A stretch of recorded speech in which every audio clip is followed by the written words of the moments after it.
What are some of the due diligence that we need to think about when buying real estate? Let's start with Jamaica. For Sarafia and Trisha Gay, what are some of the things we need to You consider? Well, unfortunately, I've heard stories like that, Keisha, and so you want to find out from the person whether or not they own the land, and so if you own the land, you're going to have a certificate of title to show that you have proof of ownership of the property. Now, if you ask the man for the volume and folio number and he cannot provide it, and he proceeds to tell you what he has told you, then the next step is for you to hang up the phone.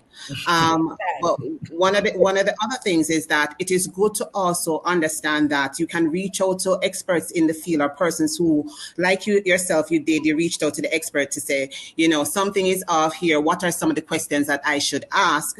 And so they will be able to assist you in doing that. You don't have to do it yourself.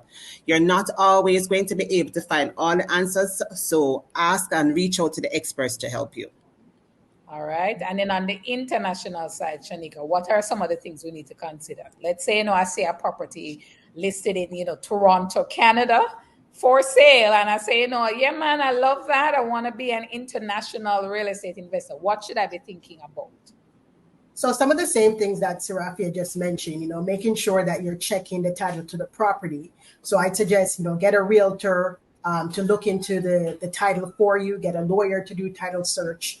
But even then, scammers still scam. We've had stories here where people actually bought properties that they thought they were buying from the seller, and turns out that 6 months later the real seller comes and is like, "Why are you in my house?" And turns out they didn't buy it from the real seller. We have something here that's called title insurance. So it's an insurance product that can protect an innocent buyer if they're scammed and buy a property that isn't owned by a fraudulent seller. So title insurance will be able to put the buyer and seller, make them whole essentially for the value. You don't necessarily get back your house, but at least you would get back the value of your property. And one thing I need to add, Keisha, as well, even though you asked for the title, there are instances where people will provide you with fraudulent titles.